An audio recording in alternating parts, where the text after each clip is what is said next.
warahmatullahi wabarakatuh. Perkenalkan, nama saya Putri Veronica dengan NPM 22411040. Saya dari kelas manajemen 22A. Di sini saya akan menjelaskan tentang data, populasi, sampel, dan penyajian data. Yang pertama, data. Data adalah sekumpulan fakta atau segala sesuatu yang dapat dipercaya kebenarannya, sehingga dapat digunakan sebagai dasar menarik suatu kesimpulan. Ada juga jenis-jenis data dan cara memperolehnya. Yang pertama, data primer.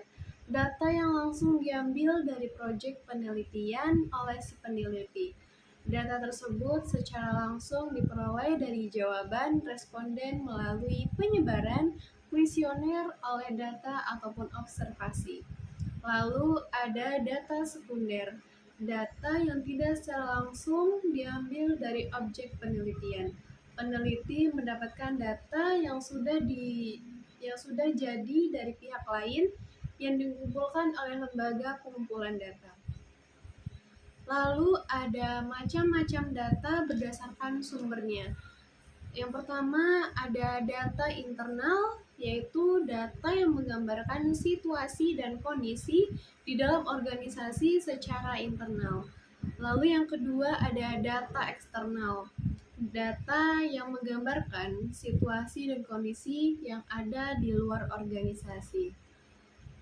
Lalu ada klasifikasi data berdasarkan jenisnya, yaitu yang pertama kuantitatif, yaitu data yang dipaparkan dalam bentuk angka.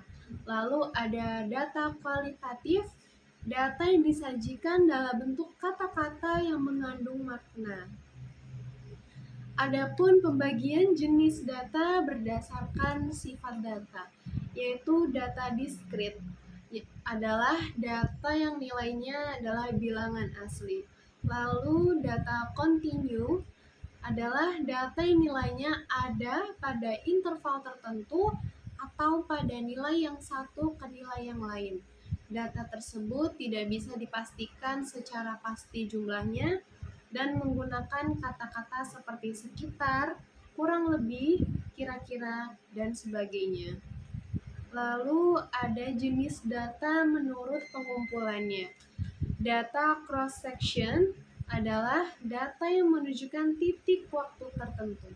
Lalu ada data time series atau berkala, data yang menggambarkan sesuatu dari waktu ke waktu atau periode secara historis. Lalu ada 4 data menurut skala ukur, yang pertama nominal, yang kedua ordinal, yang ketiga interval, dan yang keempat rasio. Lalu selanjutnya populasi. Populasi adalah serumpun atau sekelompok objek yang menjadi sasaran atau objek penelitian. Populasi dapat berupa manusia, hewan, tumbuh-tumbuhan, udara, gejala nilai, peristiwa, sikap hidup, dan lain sebagainya, sehingga dapat menjadi sumber data penelitian. Lalu ada populasi berdasarkan jumlah. Yang pertama, populasi terbatas atau terhingga. Populasi yang dinyatakan dengan angka dan mempunyai batasan. Lalu ada populasi tak terbatas, yaitu tak terhingga, populasi yang tidak dapat ditentukan batasnya. Lalu ada populasi berdasarkan turunan populasi terbatas dengan ruang lingkup yang lebih dipersempit. Yang pertama ada populasi teoritis, populasi yang diturunkan dari populasi terbatas. Lalu ada populasi tersedia, populasi turunan dari populasi teoritis yang akan diteliti dengan mempertimbangkan jumlah, waktu, dan tenaga yang tersedia dengan memperhatikan karakteristik yang ditentukan.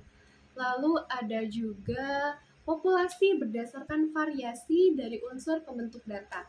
Yang pertama ada populasi bersifat homogen. Populasi yang unsur-unsur pembentukan dari sumber datanya memiliki sifat-sifat yang sama. Semakin spesifik data yang disebutkan, maka akan semakin menjadi homogeni. Lalu ada populasi bersifat heterogen.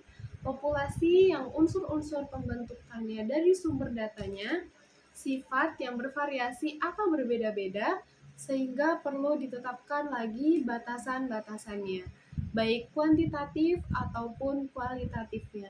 Semakin sedikit ciri-ciri populasi yang akan diidentifikasi, maka akan semakin heterogen.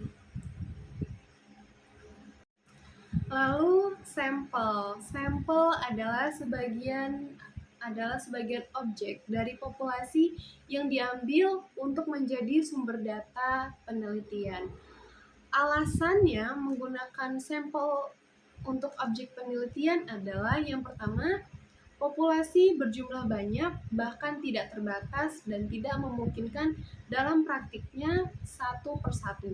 Maka dari itu hanya sebagian objek yang diambil atau sampel. Yang kedua, adanya keterbatasan waktu penelitiannya, biaya, dan sumber daya manusia yang membuat peneliti hanya menggunakan sebagian sumber data. Lalu yang ketiga, penelitian dengan sampel bisa lebih mudah daripada populasi karena sedemikian banyaknya karakteristik populasi yang ada dapat membuat kelelahan fisik dan mental peneliti sehingga banyak terjadi kekeliruan. Lalu ada pula syarat-syarat sampel yang baik. Yang pertama, akurasi atau ketepatan. Artinya, makin sedikit tingkat kekeliruan dalam sampel, maka akan semakin akurat atau tepat sampel tersebut. Lalu yang kedua, memiliki tingkat presisi estimasi. Artinya, belum ada sampel yang bisa mewakili karakteristik populasi sepenuhnya. Oleh karena itu, dalam setiap penarikan sampel, pasti ada kesalahan yang melekat yang dikenal dengan sebutan sampling error. Presisi diukur oleh simpangan baku. Makin kecil perbedaan antara simpangan baku yang diperoleh dari sampel dengan simpangan baku populasi, maka makin tinggi pula tingkat presisinya. Lalu yang ketiga, derajat kepercayaan mengukur. Seberapa jauh peneliti yakin dalam estimasi populasi secara benar, semakin tinggi derajat kepercayaan, semakin banyak jumlah sampel yang harus diambil. Lalu ada pula teknik pengambilan sampel. Yang pertama, probability atau random sampling atau sampel acak, yaitu pengambilan sampel dengan cara memberikan kesempatan yang sama untuk diambil kepada setiap elemen populasi. Lalu yang kedua ada non-probability atau non-random sampling atau sampel tidak acak, yaitu pengambilan sampel dengan cara memilih atau membentukkan dengan pasti bahwa pada populasi yang benar-benar dapat diambil informasinya.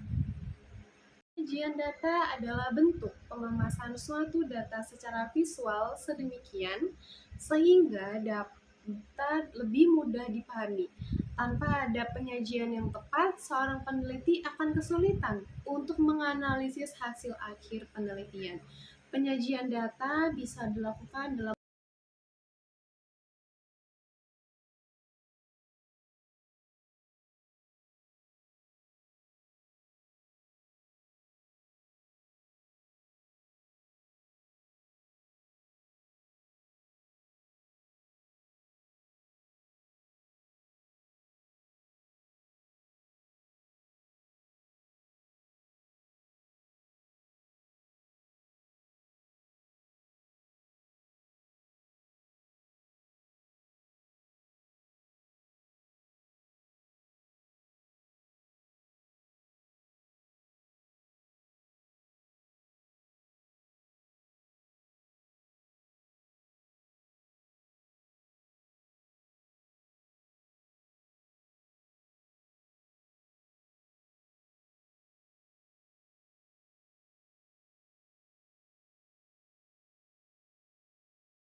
Baik, itu saja yang dapat saya sampaikan. Wassalamualaikum warahmatullahi wabarakatuh.